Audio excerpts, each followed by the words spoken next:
Bows, TKOs, yeah. Bows, TKOs, we got bows, TKOs, yeah.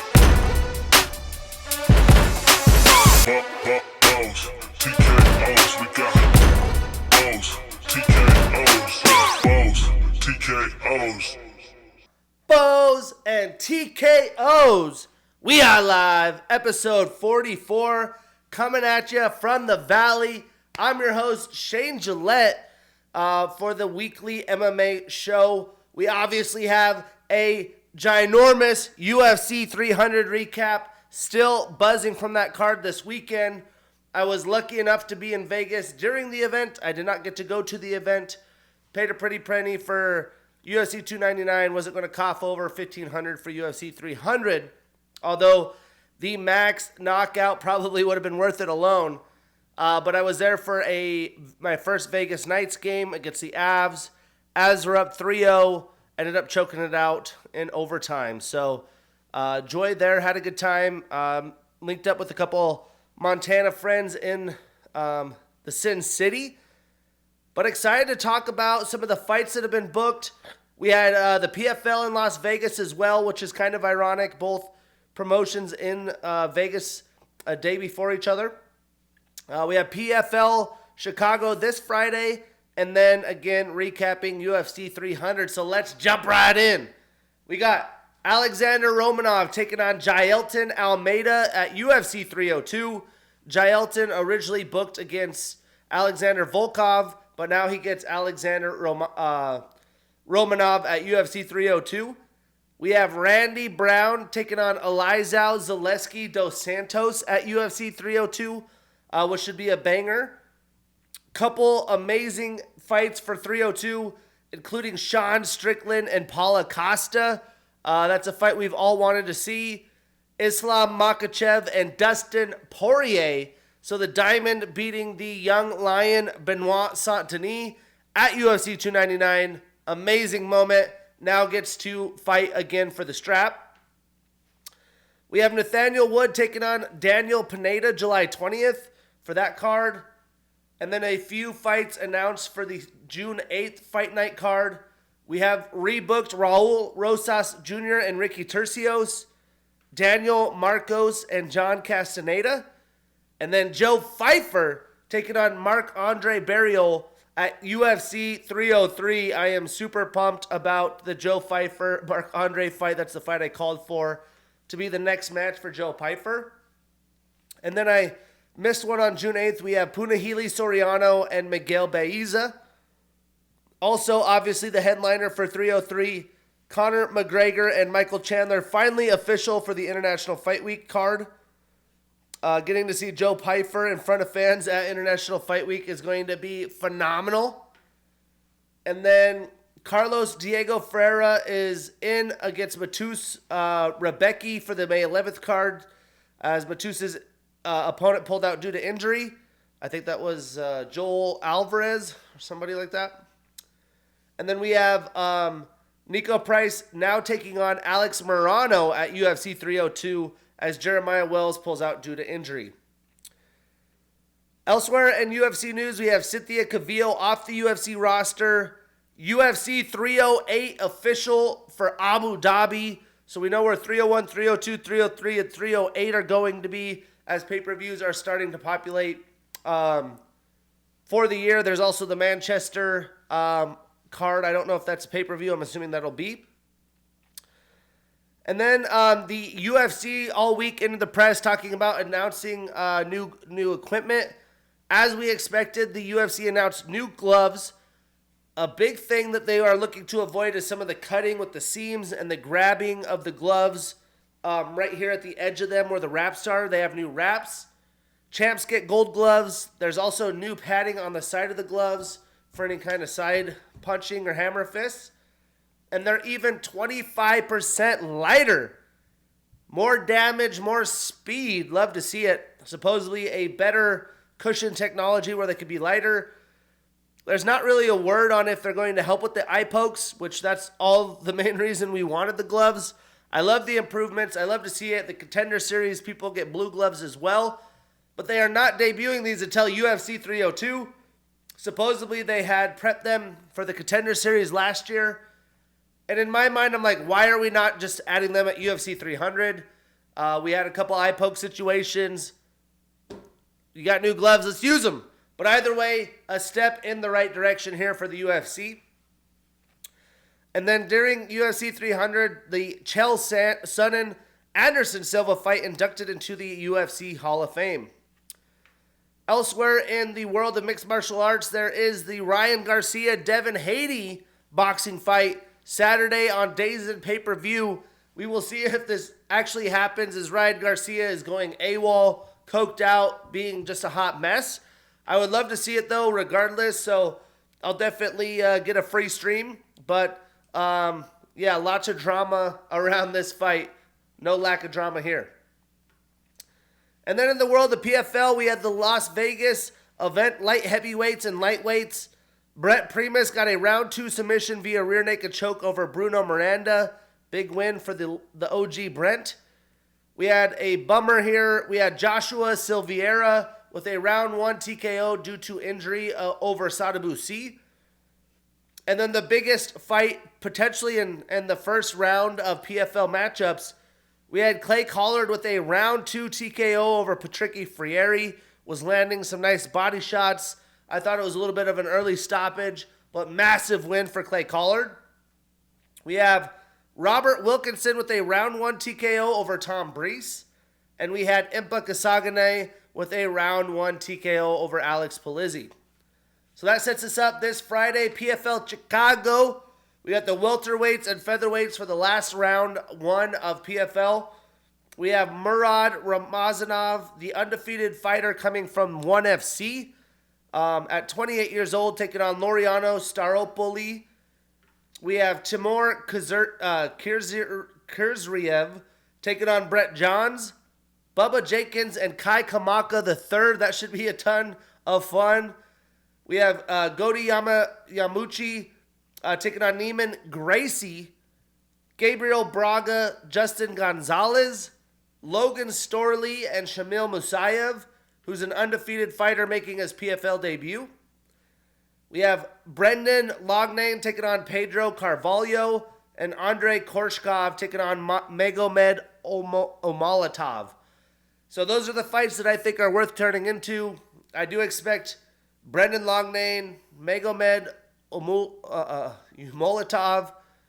probably Gabriel Braga, Logan Storley. I'm going to go with Kai Kamaka getting the dubs. Timur, no idea on the Gracie fighter, these new up-and-comers, but some potential new good talent in the PFL. So no super fights by any means, just a couple of the PFL staple names.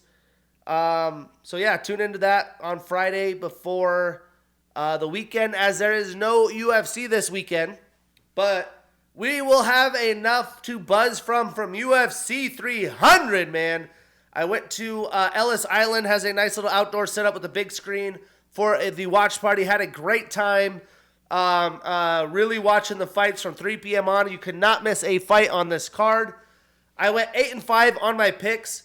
Couple fights that I'm pretty ticked off. Didn't swing in my favor, but I'll take the 3 over on the wins. So that puts Bows and TKOs 44 episodes in at 276 wins, 138 losses, and 6 no contest draws. On the year, 83 wins, 52 losses, 3 no contest or draws. So really when we think about UFC 300, my whole hype coming into this is UFC 299, UFC 300, potential for the best fight cards of all time. Dana White, the UFC brass doing their thing. And this card was just a ton of fun all around. I do feel like some of the fights early on, again, were better than some of the later fights. But honestly, the Max Holloway knockout over Justin Gaethje put this card over the top, worth the price of admission, and really just brought home the entire card. I think that moment alone may have it swung over UFC 299. It's definitely really close. I think the Max knockout is going to be the moment of the year, a memorable card of the year, although it's only April, and will probably win knockout of the year. I will pull up UFC 299 real quick. and 300 to do a quick comparison. Where for me, the big moment on UFC 299 was the Dustin Poirier knockout. So, definitely some moments for both.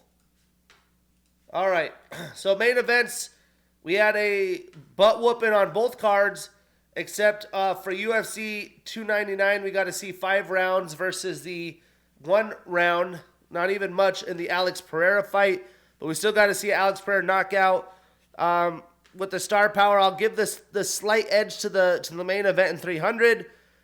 The co-main event, a 5-round warfare at lightweight, Dustin Poirier 2nd round knockout. The Zhang Weili fight actually turned out pretty good, so I will give UFC 299 that advantage. Obviously, the BMF will have the advantage over the Kevin Holland fight, as that fight was really weird, but still having the Michael Page debut was a lot of fun. The Gilbert Burns fight was crazy. The fact that Jack won with a broken hand, I'll take that over the Arman Sarukian fight, although I was more excited for the Arman fight, and there was definitely some highs and lows there.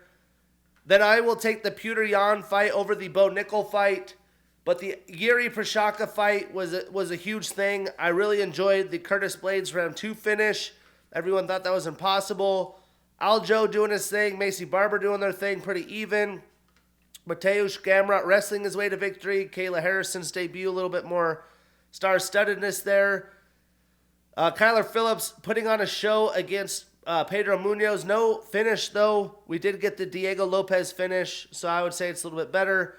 I think the early prelims overall for UFC 299, well, there was 5 fights on 299, only 4 on 300, but everyone's ranked former champs to start.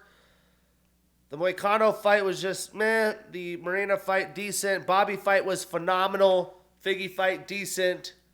So I guess I'll give UFC 300 a slight edge, but both cards amazing. Cards of the year. Cards of UFC history. I was glad to be able to go to one of them. Got to feel some of the Vegas energy for UFC 300. Speaking of which, after the fights the next day at the Fontainebleau, new hotel in Vegas, I met Jamal Hill and Aljamain Sterling and Odie Osborne, which was pretty cool. They were just kind of in their own vibe, chopped it up a little bit. Had a good time there. So let's jump right in. UFC 300 in the early prelims. 2 former champs. Champ shit only. We had Deiveson Figueiredo with a round 2 submission via rear naked choke over Cody Garbrandt. And this fight played out pretty much how majority of experts would expect. There weren't a ton of strikes thrown by either fighter in the first round. When there was, Cody was looking quicker, but Deiveson was able to land the cleaner strikes. You could tell both men were kind of filling each other out. There's a lot at stake for both of these guys at this stage in their career. And Cody defended the takedowns that Deiveson tried in round 1. I was like, okay, I was kind of impressed with how Cody looked, to be honest. And since this fight, Cody has mentioned on social media that he was battling vertigo during the fight, which, I mean, that would be impossible to fight with. So the fact that he even had a decent, showing, props to him. But round 2, Figueiredo was able to get the takedown pretty easily. I'm assuming vertigo played a factor there. He was able to get his neck in short order after that. So Deiveson continues his run in the bantamweight division. Regarding the vertigo, would that really have made much of a difference? I don't know. On the outcome of the fight, I think the fight would have looked a little bit different. Cody would probably look better when it came to the striking, because you're trying to find your balance. Everything's off, looking for the connection, because he did look like he had the speed and power that we know from No Love. Now, statistically, Deiveson landed 21 total and 13 significant strikes. He had 1 takedown in 5 attempts, so Cody doing a good job defending those. He did have 2 submission attempts and 3 minutes and 43 seconds of control time. Meanwhile, Cody landed 18 total and significant strikes. So, Figgy extends his winning streak to 2, both in the bantamweight division. He's moving up 2 spots in the rankings to number 6. He has arrived. Meanwhile, Cody ends his 2-fight winning streak and starts a new losing streak. So where does Figgy go from here? Well, now that Henry Cejudo officially hasn't retired, I think that's the perfect matchup to make. But since Henry was training him, I don't know if they will agree to that fight and if it will happen. So assuming that that's not the case, or that's the case, it seems like Corey's going to fight Umar for the top of the division. Marlon Vera is going to take on Petr Yan. So if that's the case, give me Kyler Phillips, baby, and Divas and Figueiredo, a chance for Figgy to move up the ladder board with an impressive win over a young prospect. And for Cody, he can scrap with Rayoni Barcelos. Either way, I'm tuning into both of those fights. Moving on to the OG showdown, we had Bobby Green with the unanimous decision over Jim Miller. And what a freaking scrap this fight was, man. I mean, to be honest, it's really impressive that Jim was even able to last the entire fight. Jim early definitely had some success. You know, Bobby likes to fight with his hands low. Well, Jim came in with some combos, a 1-2 piece, and was landing some nice shots. But when he did come in and land, Bobby would use his quick speed to land some shots, land a jab over the course of the fight that really messed up Jim's face. But Jim did make him pay early for keeping his hands down low. But he was taking damage to deliver the damage to Bobby as well. And as the fight wore on, Jim was just beat up and broken, man. You know, Bobby was kind of just bobbing around the octagon, boom, firing away that distance covering jab, come in with a 1-2 over the top, and Jim's face just kept getting worse. I doubt he had much visual, you know, his vision was probably compromised. But Jim frickin' Miller, UFC 100, UFC 200, wins on both. Doesn't quite get it done, but was a memorable fight in the early prelims. You know, Jim's a warrior. He did not quit on himself during this fight, although he was busted up. You know, he couldn't see by the third round. Bobby was just too fast at this moment. But Jim still, you know, out there doing his thing at 42 years old. Would love to see him back again. But one hell of a bar brawl this was, man. Got the juices flowing. And it was cool. UFC 300, you know, this early in, I would say was at like 30 to 40% capacity, which in Vegas is a big deal. Most pay-per-views in Vegas, no one shows up until the actual pay-per-view. So seeing that, you know, these guys actually had butts in the seat, got to celebrate with the fans, be a part of that, was great. So props to the UFC 300 fans who bought a pretty ticket for a pretty penny. Because guys like Jim Miller deserves that. And, you know, there was definitely opportunities for some retirements this evening with some older fighters, and there was none to be had. But statistically, Bobby landed 187 total strikes, 186 of those significant. He had one takedown and a knockdown. And Jim landed 58 total and 57 significant strikes. So Bobby starts a new winning streak. He moves to an impressive 4-3-1 since 2022, 8 fights since 2022. He does move down one spot in the rankings to number 15. And Jim ends his 2-fight winning streak. He is 4-2 since 2022. Where do these men go next? Well, I say why not book Bobby Green and Rafael Dos Anjos? Little RDA King Green. And for Jim, if he does fight again, which I'm guessing he will, how about a fight with Mark DeCasey, the Bone Crusher? I would be fired up for either of those fights. And again, still in the early prelims, we had Jessica Andrade with a split decision over Marina Rodriguez. The first fight I got wrong, and boy, was it a scrap. The funny thing in this fight was that Jessica was able to get the fight to the octagon canvas, probably where her strengths lie, and she's probably more comfortable, without even having to attempt a takedown until round 3. When the fight was just a kickboxing fight, Marina was landing the cleaner strikes. She's clearly more technical, longer, has those straight shots. You know, she just found herself in terrible situations, getting tripped up, landing, falling down, Jessica getting top control. And really, it seems like Marina kind of emptying the tank, just trying to get off, trying to move. You know, she did a good job keeping her hips moving, trying to pull up guard submissions. Not really fantastic with getting off her back. But this was really the difference in the decision here. As she did land more strikes, potentially more damage. Jessica, with her flurry hook combos that she does, like, she'll come in and kind of tuck her head, eat some shots, and just come in at you to close distance. She did land a couple shots, but Marina was landing the cleaner shots, but wasn't, going to win this fight as long as it was her on her back, which she found a way to do. And in round 3, Jessica just finally went for it, which she hasn't shot takedowns much in the past few years at all, although she's a good grappler and probably would win a lot more fights that way. Finally goes for a takedown round 3, gets it with ease, and Marina's on her back the rest of the round. And that pretty much wrapped up the fight. Statistically, Jessica landed 124 total strikes, 89 of those significant. She did get 1 takedown and had 3 minutes and 53 seconds of control time. And Marina landed 94 total strikes, 82 of those significant, with 1 submission attempt. So now Jessica extends her winning streak to 2.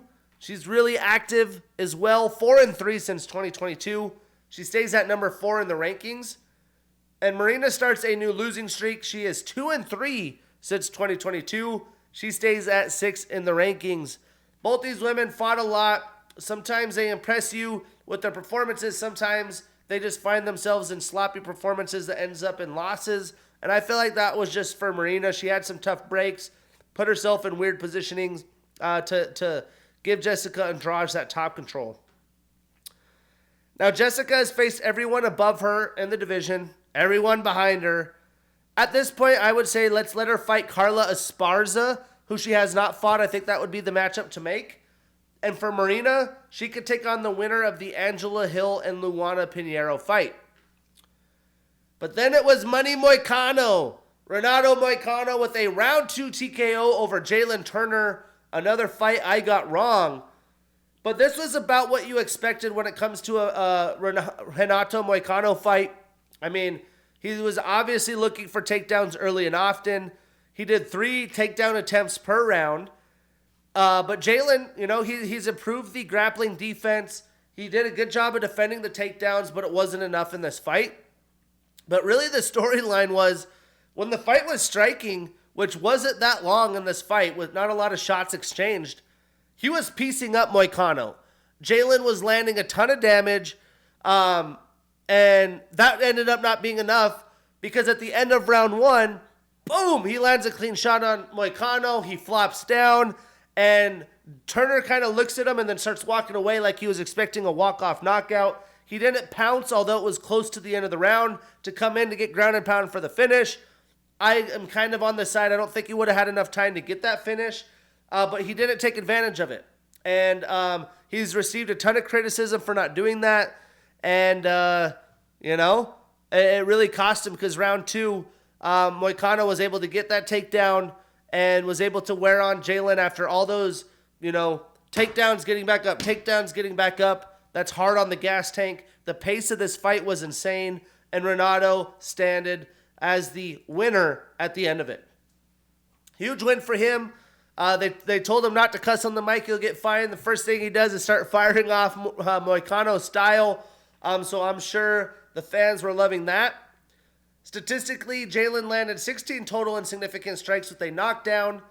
Renato landed 87 total strikes, 36 of those significant. He had 2 takedowns in 6 attempts and 5 minutes and 50 seconds of control time. So more than a round, and the fight landed a round and a half. Now, Renato extends his winning streak to 3. He is 4-1 since 2022 and moves up 3 spots in the rankings to number 10 in the lightweight division. Never saw that coming. But Jalen starts a new losing streak. He is 3-3 since 2022. He moves down 2 spots to number 12. The fact that Moicano, who's not a great striker, has grappled his way to victory and is now in the top 10 of the toughest division, I would say 1 to 20 in the rankings in all of the UFC weight classes. Like I've said many times before, I think the bantamweight from 1 to 100 is the best weight class, but the top and the cream of the crop of the lightweight division is insane, and Moicano just keeps on making money, son. So what's next? Well, I think Moicano and Beneil Dariush would be a fantastic matchup. I don't think either men would say no to that matchup. And for Jalen, he could fight another striker in Drew Dober. That would be a must-see matchup. Let's make that happen. Moving on into the prelims. We had Diego Lopez with a round 1 TKO over Sadiq Youssef. And boy, was this a coming out party for Diego. He has put the division on notice. His 4th UFC fight in the calendar year. And he is showing a ton of improvement from fight to fight. It only took him in this fight 2 nasty uppercuts to get the finish. I saw on Twitter this morning, or X, the image that he posted of that uppercut landing flesh, because you really couldn't see it with the octagon camera angle. But man, the more I see Diego, you just see that length and size that he has for this division. And now he can throw power like that. Like, I didn't think he had that kind of power. I mean, it's getting put on display. You can see the muscle and how much more shredded he's got since he's been in the UFC. Diego Lopez is a problem. Statistically, it took Diego 29 total and 26 significant strikes. Sadiq only got 2 total and significant.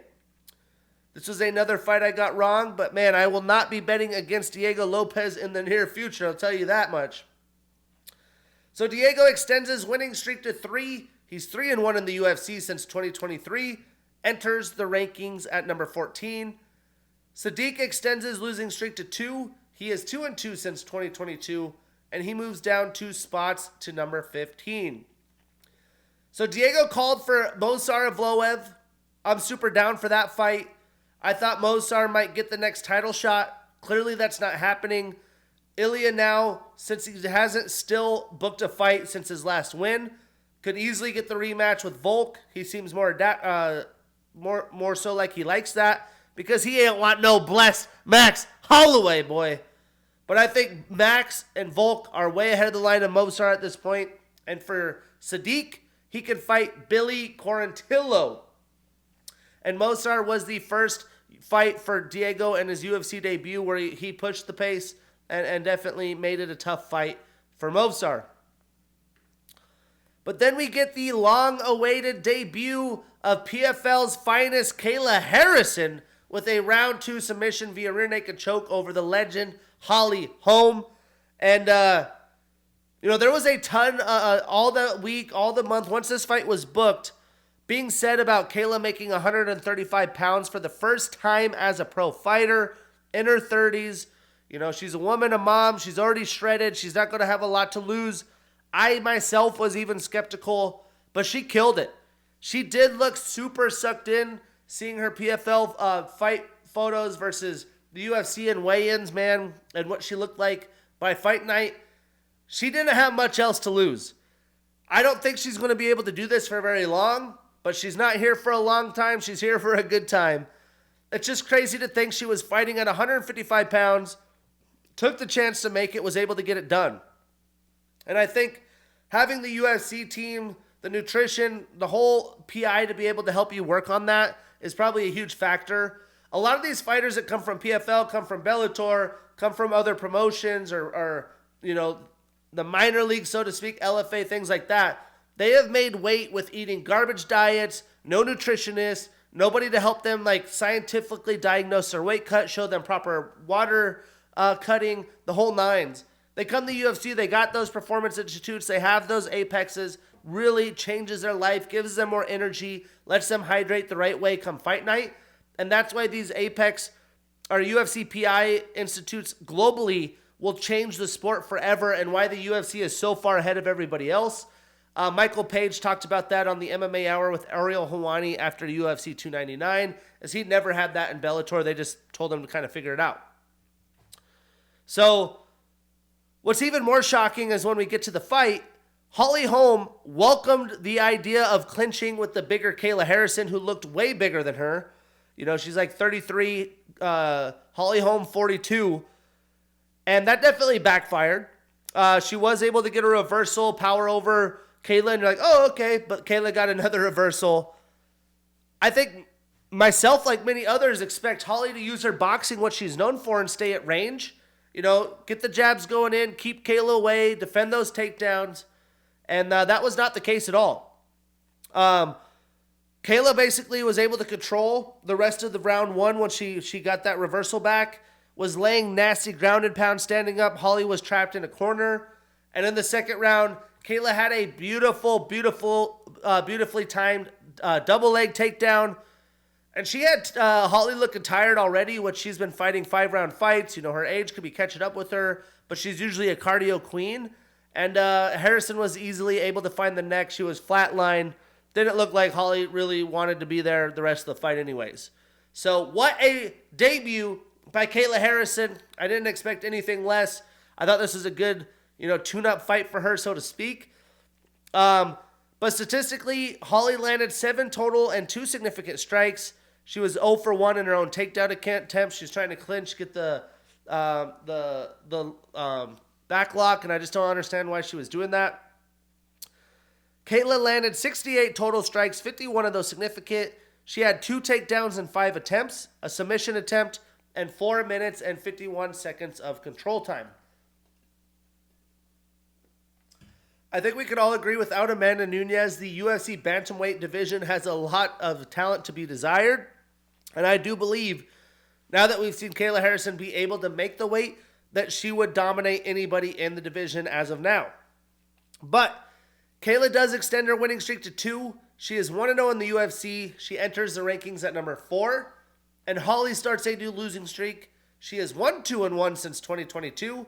She drops 1 spot in the rankings to number 6. So where do these women go next? Well, I think no doubt Kayla is going to fight the winner of Raquel and Juliana Pena for the title. And meanwhile, if Holly fights again, which I would bet she does, why not just do the Miesha Tate rematch from 2016? The loser retires. I think that would be perfect for the fans, for the women. Either way, this was all about Kayla Harrison. What a show. And in other intriguing storylines in the prelims, we had amazing bantamweight champion Aljamain Sterling making his featherweight debut, and he scored a unanimous decision over Calvin Kattar. And, this was a return fight for Calvin after a year and a half off, out of the octagon. Aljo's featherweight debut as a former bantamweight champ.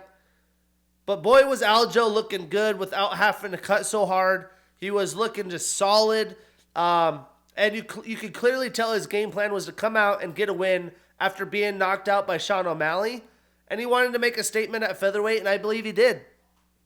After about a minute and a half kind of slowly trading with Calvin, timing each other out, he was able to get a takedown. And you can tell when people are real grapplers and grappling's part of their game, like Moicano, like Islam, like Aljo. They don't go, try to get a double, switch to a single, and give up. They go for that, get up to the cage, try to clinch. The guy turns around, they go, they pick him up, they come down, they keep going. They string attack after attack together, and Aljo was relentless trying to get that takedown. Calvin did get up after the first attempt. He was able to find a way to get him back down. The rest of the fight, Aljo went back to the grappling well and wasn't able to find submissions, sadly, or land much damage, which I thought he would be able to do with ease. Until the third round, he had Calvin in guard, picked him up and straight power bombed his ass, and then tried to rain some punches down. Didn't really come close to a finish, but that was the biggest moment of the fight. Huge win for Aljo. Maybe not amazingly viewer-friendly, but sometimes you got to do what you got to do to get the win. A lot of people were wondering with the $300,000 bonuses, if someone like Aljo would stray away from his game plan in a fight like this to try to get a bonus. When I met him at the Fountain Blue, I even asked him, I said, hey, in the third round, you're up 2 rounds. Did you ever think of just like clanging and banging and try to get that bonus? And he said, bro, I was just trying to get a win. So, he had a goal in mind. Statistically, Calvin landed 19 total strikes, 8 of those significant, compared to Aljamain's 89 total, 39 significant, with 8 takedowns and 13 attempts, and 10 minutes and 43 seconds of control time. So Aljamain starts a new winning streak. He is 4-1 since 2022. He moves into the rankings at number 8, and Calvin extends his losing streak to 3. He is 1-3 since 2022. He moves down 1 spot in the rankings to number 9. So what's next? I think Aljamain and Yair Rodriguez would be a ton of fun. And for Calvin, how about Sadiq Youssef, who also lost on this card? Stylistically, I think that's a fantastic matchup. But then we have the prelim headliner, one of the more intriguing fights on the card for me. We had Yuri Prochazka with a round 2 TKO over Alexander Rakic. Performance of the night, 300 G's to the Samurai, man. And there wasn't a lack of storylines here either. You know, all of these fights, amazing matchmaking, really good storylines coming into them. Alexander had been out for 2 years. Although he did fight against Jan Blachowicz, he got injured in that fight. So he hasn't truly been healthy with lots of surgeries in 3 years. And seeing him fight, you could tell he has great size. The guy's an athletic specimen. He was going to be a problem. But it's a lot of mental warfare with that many injuries over that amount of time, especially in your prime. But immediately, Alexander, Yuri has that wide stance and really puts a lot of pressure on that front kick to have power shots. Rakic is all over it. He was chopping that calf immediately. And after about 3 to 4 shots, Yuri's leg was toast. I mean, chop suey. He tried to switch stances, but you could tell mentally he was looking for shots, so he'd keep putting that damaged leg in front. And he clearly, Yuri was looking for the knockout. He just kept coming forward. He didn't care what defense was. He was going to take shots. It seemed like he thought Rakic's power didn't translate because he would just take shots coming in, looking for the knockout, continually try to cut Rakic off of the cage, get him backed up to try to land those power shots and snipe some. But he had no fighting defense whatsoever. Rakic landed a couple clean shots. It didn't seem to really, affect Yuri. But if I have Yuri's leg chopped off like that, I'm pushing forward, trying to land some big shots of my own, chopping that sucker again, trying to come back into my own. Where Alexander was just continually trying to box with them. And, by round 1, though, you're like, oh, man, Yuri's toast. Like, although he's landing some decent shots, he's continually trying to come forward with no defense. He's either knockout or bust. Well, somehow, some way, the Samurai Warrior made it to round 2 with that compromised leg and was able to just kind of bobble. Like, you could tell he's like trying to hop, but he's trying to keep pressure off that leg. He's like bobbling, switching stances, doing crazy angle punches coming in at Rakic. And it didn't even look like one landed clean, but it landed. Rakic was like stumbling all over. Yuri came in, landed a decent one in tight, kind of chucked him to the side. He's flopping all over. So I do want to say, yes, Yuri really rocked Rakic, chased him down because he has immense power. He has a lot of finishes in his pro career. I just really feel like Rakic's kind of doesn't have a chin as well. To get rocked like that, stumbling around, flopping around. I haven't seen fighters in the light heavyweight division do something like that for quite a while. They could take those shots. So I am interested to see if it was more power or more chin. The next fight will really tell the story. But either way, the fact that Yuri was able to pull this fight off, I'm glad it helped me win some money. But golly, is he always entertaining. Live and die by the sword, man. Statistically, Yuri landed 69 total and significant strikes with the takedown, compared to Alexander's 58 total and significant. So Yuri starts a new winning streak. He's 2-1 since 2022. He moves up 1 spot to the number 1 contender. And Rakic extends his losing streak to 2. He does stay at number 5 in the rankings. I know Yuri's calling for the title shot. He's even saying he would fight Alex at 301 in Rio de Janeiro. But I want to see Magomed Ankalaev with the next title shot. I think he's deserved it. We just saw Yuri Alex. I'm sick of rematches all the time, especially when there's such a good contender in the midst. And Magomed would be a stylistic problem, in my opinion, for Pereira. And for Jamal Hill, he could take on Yuri. They already talked about it on X. I think that would be a really fun matchup for the next title shot and the next contender as well. And for Alexander, how about a scrap with Nikita Krylov? That would be a great matchup for him as well. Moving on into the main card. We had Bo Nickel with a round 2 submission via rear naked choke over Cody Brundage. And this was just another growing learning lesson for Bo. He couldn't completely manhandle Cody like he had his other competition, but he did out-grapple him. Cody known to have some good grappling. He was able to show off some slick striking and accuracy as well. When Bo was throwing, decent power shots, he was sniping them out. But this was definitely the longest fight and more, difficult fight for Bo so far. Cody actually landed some decent shots on Bo. Bo resorted back to his wrestling, was able to get the finish that way. But huge learning lesson for Bo. Good to see him continually grow, see what's next for him. There is definitely going to be improvement, and you're not going to be able to just manhandle every opponent. Statistically, Bo landed 45 total strikes, 8 of those significant. He had 3 takedowns in 6 attempts, 2 submission attempts, and 7 minutes and 25 seconds of control time. And Cody landed 33 total strikes, only 4 significant. So at least he was able to hit Bo. Bo stays undefeated, extends his winning streak to 6. He's 4-0 in the UFC. And Cody starts his new losing streak. He has 4-4 since 2022. 8 fights in 2 years is impressive. So, for me, Bo got challenged a little bit. He still looked good, still looked clean with his striking. He's improving. Everyone just wants to know what's next. That's really what's next. And guessing what's next is really impossible. I do think they, keep moving him up the ladder board, but still a little bit slowly. So I'm going to go with Brad Tavares. I think that would be the proper next step in the middleweight ladder board, a good, well-rounded fighter. And for Cody, he could fight your boy, Eric Anders. I think that would be a fantastic matchup.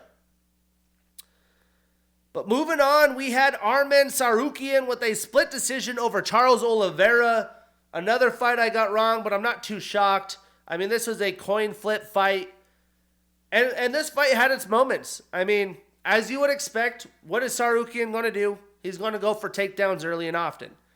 Well, Charles was able to avoid the takedown in round 1, pulled guard, had a really, really deep guillotine in while he was still dry, and I thought he was going to get the finish. But somehow, some way, Arman was able to outlast it and make it to round 2. Even though, he wasn't super full of sweat and slick, Charles kept that sucker for quite a while, probably gassed his arm out for sure. But Arman made it his fight the rest of the way. He was able to get takedowns, bunch of ground and pound in round 2, and in round 3, you could tell he was slowing down, but he still got the important takedown to keep top control, and you could tell Charles, he knew he needed a finish. He was trying submissions, didn't come super close to him.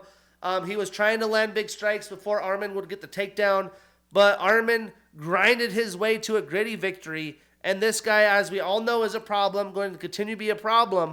But I wish we could have saw this striking more, as I think Charles would have won that battle. Statistically, Charles landed 33 total strikes, 19 of them significant, with 4 submission attempts, a reversal, and 2 minutes and 32 seconds of control time. And Arman landed 75 total strikes, 49 of those significant, with 2 takedowns and 4 attempts, a reversal, and 8 minutes of 41 seconds of control time. So, Arman extends his winning streak to 4. He is 5-1 since 2022. He moves up 3 spots in the rankings to number 1. And Charles starts a new losing streak. He moves to 2-2 since 2022 and moves down only 1 spot in the rankings to number 2. So what's next for these men? Well, I think Arman can get the winner of the Islam-Dustin fight. And for Charles, he could fight Mateusz Gamrot, another grappling heavy fighter, but that's just the life of the division. There's no gimmies here, and everyone's kind of fought each other that's been in the division for a while. But who cares about the rest of the fights? We had the BMF title, which was a 5-round fight. For some reason, I was thinking it wouldn't be because there was 2 title fights already. But golly, we just got to witness the moment of the year in the UFC with Max Blessed Holloway. I like to call him Super Saiyan Goku, with a round 5 knockout over Justin Gaethje. And not only was it performance of the night, it was fight of the night. $600K. Max is blessed. Stay blessed, man. Woo-wee! Now, in my picks, I did take Justin. which kills me because besides Sean O'Malley, Max is my favorite fighter. If I would have known this was a 5-round fight, I even talked about it, I would have considered Max more. I probably still wouldn't have picked Max, but I would have thought it would be more of an exciting fight. But holy shit, did we get to see 5 rounds of men standing, trading, sock and bopper style. And I am still buzzing from this fight. We have never seen someone do Justin like Max Holloway just did. And after everybody in the world, including myself, has said that Max is too small. He's not going to have enough power in this fight. He should stay in the featherweight division. Well, he showcased to the world how high level his boxing is. It translates to any weight class. He says, he had the famous quote coming in, I don't remember modern or gladiators talking about weight classes. I'm a modern day warrior. And he showcased that. His game translate. But you got to admit, his team had a beautiful game plan. His team put up a good game plan that really helped time out a few different things with Justin. Justin kind of has this swoopy, dippy style. And every time he would kind of swoop in to get a power shot, Max would spin right into it and get a spinning back kick. And that's what caused basically Justin's nose to explode early in the fight. Because Justin has nice, powerful hooks. And Max clearly showed that, not only do I have the IQ, but I got the brass, I got the balls, I got the whole package. And he was able to outdo one of the baddest dudes in the division. And he destroyed Justin's nose, which that's not easy to fight with throughout the rest of the fight. And as Max kept landing shots, Justin's face was swelling up pretty bad. Now, Justin, as expected, did land a ton of low kicks that really chopped up Max's leg. I saw Max stream on Kick, and he showed the bruise of his leg. It's pretty gnarly. But, man, that's just how tough he is. You wouldn't know.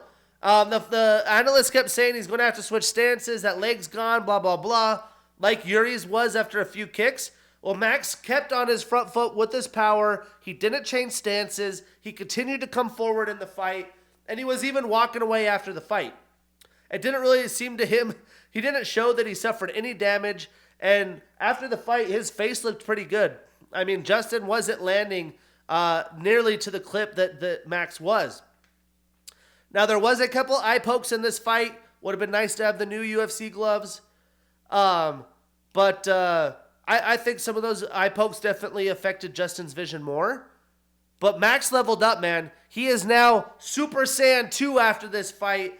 I mean, his footwork, his speed, his power, the IQ, everything was just on display for 5 fucking rounds of beautiful MMA.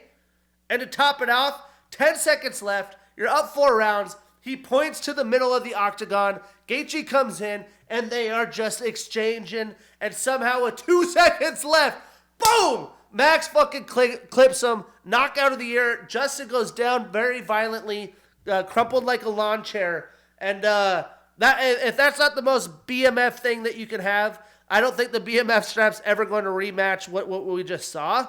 But Max made a highlight out of the highlight for UFC 300. The biggest UFC card of all time will be knockout of the year with 2 seconds left. And Max will go down in UFC fame for this fight. The best is blessed. Now, the thing with Justin for me, though, for my final words here, is Justin is nicknamed the highlight. He said he'd rather have highlights than championships. I think he changed his mind a few years ago. But clearly he would rather put on a show for the fans than win a title. I think if Justin has really good wrestling and grappling. If he mixed that in, he could take his game to the next level, but he just chooses not to. So, it is what it is. Golly, what a moment, man. Justin landed 103 total and significant strikes. Max landed 181 total and significant strikes with the knockdown. And what's funny is everyone knew this was the most exciting fight. This was like the people's main event. And boy, did it deliver. So, Max extends his winning streak to 3. He stays at number 2 in the rankings. And then in the lightweight rankings, enters at number 9, which really doesn't make a ton of sense to me, but, I don't have anything to do with those. And Justin ends his 2-fight winning streak, starts a new losing streak, and moves down 1 spot in the rankings to number 3. Now, I know Max mentioned the idea of fighting Conor McGregor. Clearly, he wants that money fight. But Conor would have to beat Michael Chandler for that to happen. So I'm not going to bet on that. I think his next stop is Ilia Topuria for the featherweight title. And for Justin, I'd assume he's going to be off for a bit after that war. But I would love to see him fight Benoit Saint-Denis, as he's fought a lot of the guys in the division as well. Stylistically, the fans win. Justin loves those challenges. And then in the co-main, we had the much-anticipated Battle of China, where Zhang Weili had a unanimous decision over Yan Xiaonan. And to be honest, for me, this fight was actually better than I expected. I was very impressed with Yan Xiaonan. She's impressed me with her determination, her willpower, grappling ability, and has really improved a ton since working with Uriah Faber and Team Alpha Male. Now, rounds 1 and 2, Zhang put on an overwhelming pace, even got takedowns throughout the fight.